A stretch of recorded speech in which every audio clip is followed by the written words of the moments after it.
Прямо на границе, на паспортном контроле. Бесплатно уже стоят презервативы. Вот, пожалуйста. Ну, наверное, определенный показатель для страны. Начало интересное. Ну, чтобы попасть в Свазиленд, первоначально надо попасть в ЮАР. Это оптимальный вариант попадания в эту страну. В Свазиленд на автобусе можно отправиться из нескольких городов ЮАР. Мы отправились из Дурбана. И сразу же в автобусе произошел примечательный случай.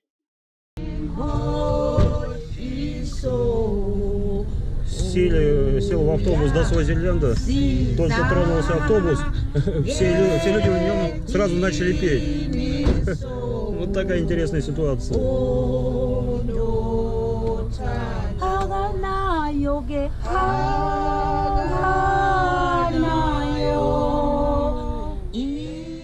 Песню до конца мы слушать не будем, потому что она продолжалась около 5 минут.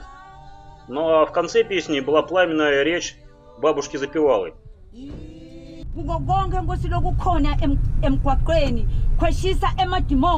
Sicela Nkosi ukuthi driver lomkhulu akube nguwe Nkosi kule bhasi sihambe kahle sifike kahle ekhaya kubantwana ngilona loyo Nkosi afike kahle kubantu bakhe abakhanze baphila ngegama leNkosi yethu Jesu umceli wethu lwafa wavuka esiphambanweni kuze kube phakathi. Amen. После прохождения границы мы прибыли в город Манзини.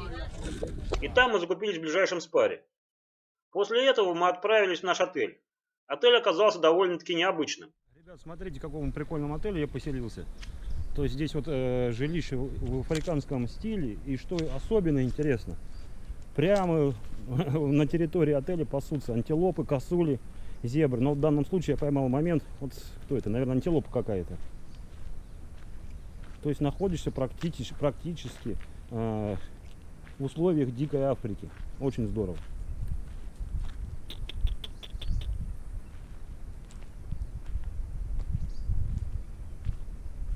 Вот она, красавица какая.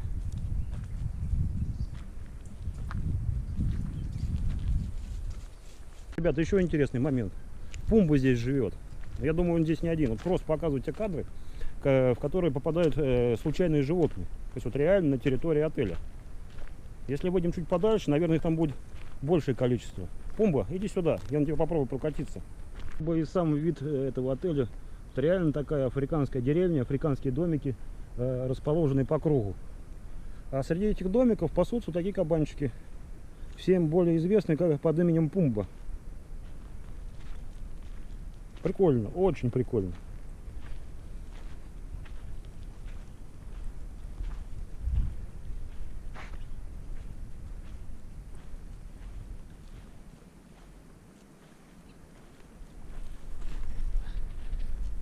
Привет, Пумба, как жизнь?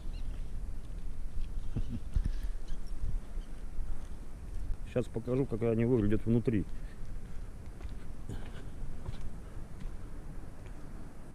Лично для меня такой вариант проживания является наиболее интересным. Гораздо интереснее, чем жить в обычном пятизвездочном отеле. Далее мы решили отправиться туда, где проходит праздник тростника. Но так как наша дорога проходила через национальный парк, часть пути мы решили пройти пешком, чтобы было более удобно смотреть животных. Праздник тростника – самое значимое событие в жизни страны. По значимости его можно сравнить, наверное, с нашим Новым годом. Если кратко, то смысл его заключается в следующем.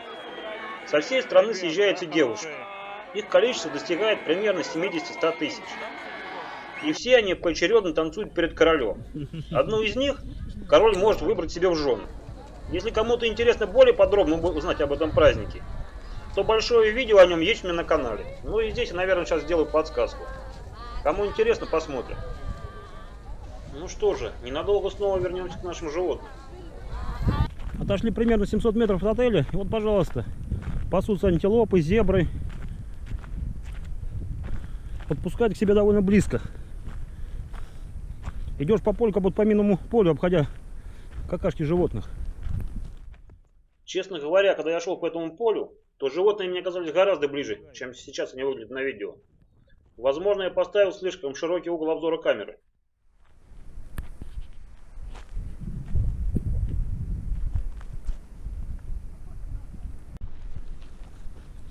Ну вот смотрите, блин, зебры себя подпускают практически на расстоянии 15-20 метров.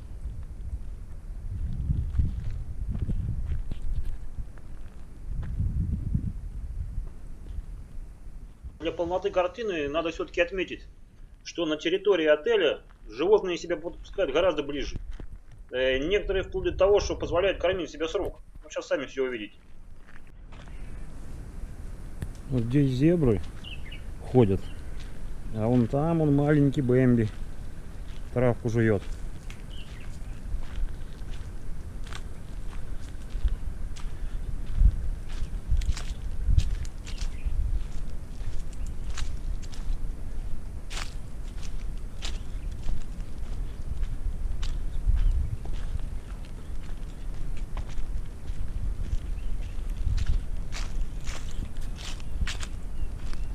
Бэмби.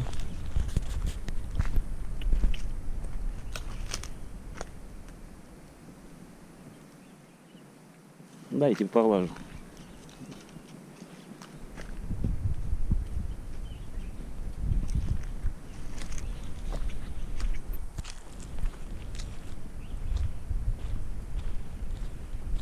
Ну, зебрам, наверное, близко подходить опасно.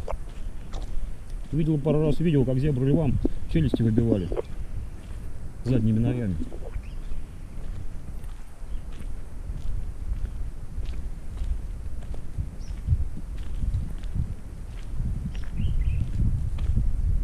Справедливости ради хочу сказать, что это не самые интересные моменты с животными, которые происходили на территории отеля. Самое интересное будет поздно вечером, когда мы туда вернемся.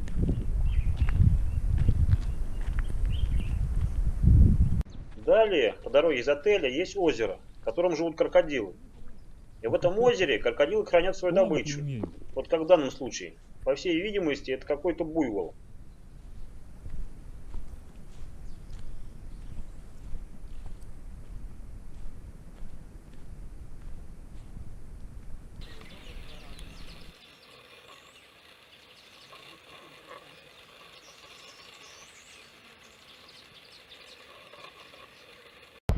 Далее мы поймали попутку и отправились на праздник.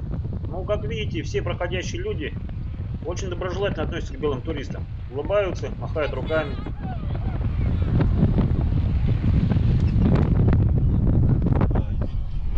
Сейчас я не буду освещать праздник, так как я это уже сделал. Хочу обратить внимание на один момент, которому многие в прошлом видео придали большое значение. И было написано немало комментариев. А именно, многие писали то, что вот в Свазиленде живут люди в бедноте, в грязи, нищете и так далее и тому подобное. Скажем так, это не совсем соответствует действительности. Да, действительно, Свазиленд является одна из самых бедных стран там, африканского континента. Но я вам покажу и другую сторону жизни в Свазиленде. А также проведу параллели, ну, например, с Россией. Ну вот, например, несколько фоток с одного из самых известных музыкальных фестивалей в России – «Нашествие». Ну что, здесь намного красивее и лучше, чем на африканском фестивале. С учетом того, что я поставил не самые, скажем так, отвязанные фотки. Это я к тому, что в каждом событии есть две стороны медали. Как красивая и яркая, так и не очень.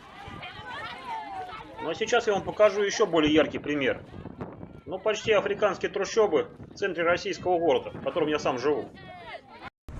Вот Тульский дом правительства, считая центр города Тула, его сердце. Сейчас мы пройдем несколько сотен метров и посмотрим, что находится рядом с ним.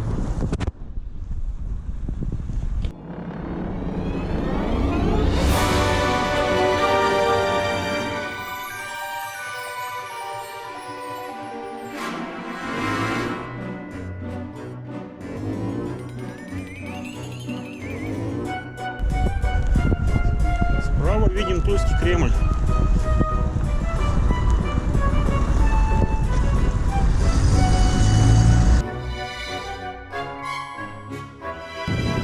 А это центральный офис Сбербанка по Тульской области.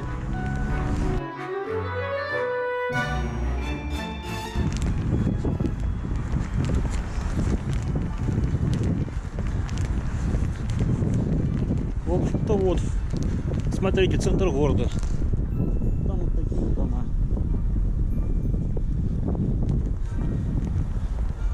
Ну, как видим, что-то уже начинает делать в плане дорог.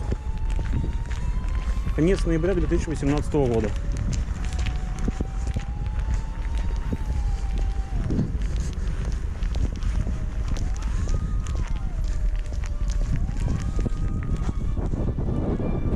Вот такой вот разрушенный дом.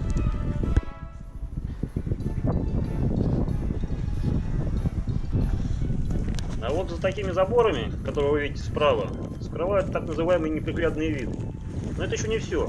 Скоро мы подойдем к домам, в которых проживают люди.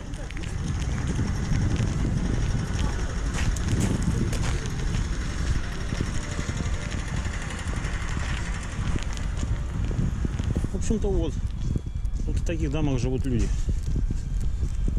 Центр города, рядом с домом правительства.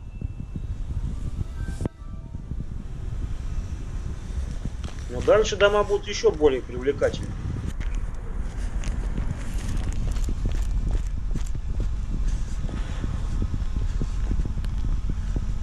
Вот смотрите, вам все Африка не нравится. 200-300 метров до дома правительства.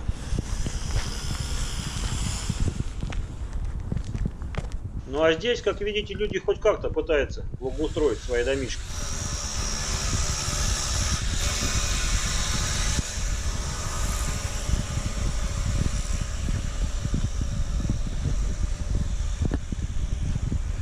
Похожие домишки я видел в трущобах Йоханнесбурга. Ну, здесь чуть-чуть получше. Ну, чтобы не быть голословным, вот смотрите. Можете сравнить сами. Для тех, кто не видел, ссылку на это видео я оставлю, конечно, в заставку.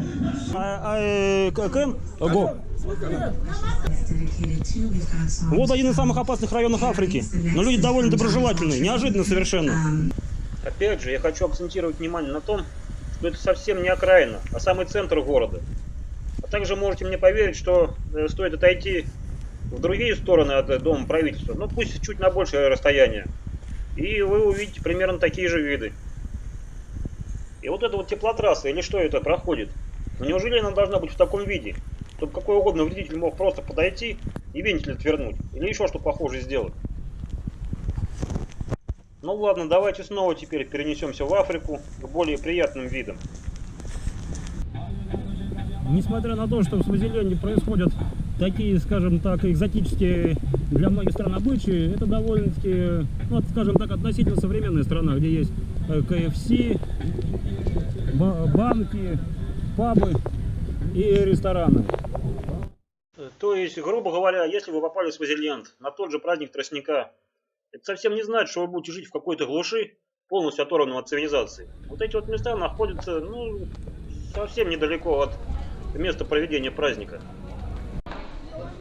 Ну а прежде чем мы с вами пойдем на сильно распиаренную богемную тусовку, я вам покажу один из ресторанов с бесплатным доступом Wi-Fi. Вот один из ресторанов Свазиленда. Все довольно-таки прилично, культурно. Ну, в общем-то, как вы сами видите, не такая уж здесь нищета, разруха и мракобесие, как писали некоторые в своих комментариях к прошлому видео, сделав выводы по нескольким кадрам. В общем-то, вот она, богемная тусовка Свазиленда. И можете мне поверить, что так оно и есть, так как на парковке рядом с ней стояли совсем не дешевые автомобили. В плане впечатлений, ну какого-то особого впечатления она на меня ну совсем не произвела. Им еще очень далеко до нас. Но посетив ее, я для себя выявил два плюса. Во-первых, мы познакомились с англичанином, который живет здесь постоянно, и он рассказал нам о Свазиленде. Впоследствии нам даже немного помог. Позже я вам покажу этот момент. За здоровье! За здоровье! За здоровье! Ой, ребят, блин, казалось бы, такая экзотическая страна, королевство Свазиленд. Даже здесь эти хот-доги, где местная национальная еда. И второе. Я увидел, как выглядят самые яркие, привлекательные и красивые девушки королевства. В Свазиленде социальный статус девушек особенно явно отображается на их внешности. В других странах можно быть, скажем так, не очень богатой, но выглядеть довольно-таки привлекательно. Здесь это правило почему-то не работает. Сейчас я вам показываю фотографии девушек с гламурной тусовки, а вот фото самых обычных девушек. Выводы делайте сами.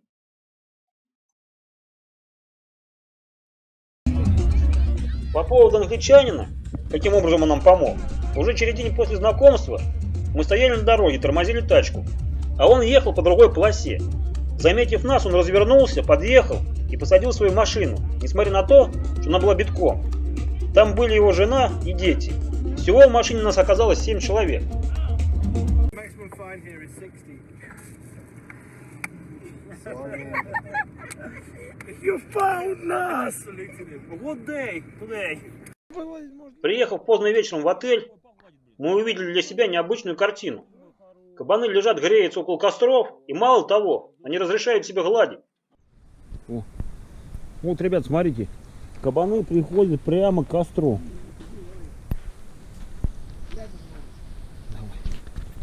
Вот он, Пумба. Привет, Пумба. Спишь? Да конечно, блядь. Тебе ебану кабану, ты хочешь меня ебануть?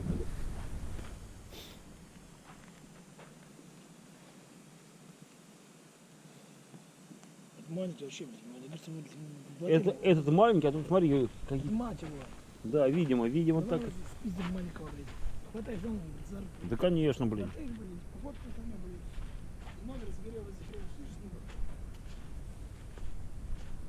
Вашу мать не заметила. И самогон подал. Сень маленького. Команди, понятно. В какой-то момент я обнаглел до такой степени, что решил потрогать кабана за пятачок. Только это сделал, кабан резко вскочил и прыгнул на меня. Каким образом мне удалось реагировать на его прыжок, мне до сих пор удивительно. Мой товарищ, который не видел этот момент, решил поступить таким же образом. Товарищ среагировать не успел. Кабан завалил его на землю.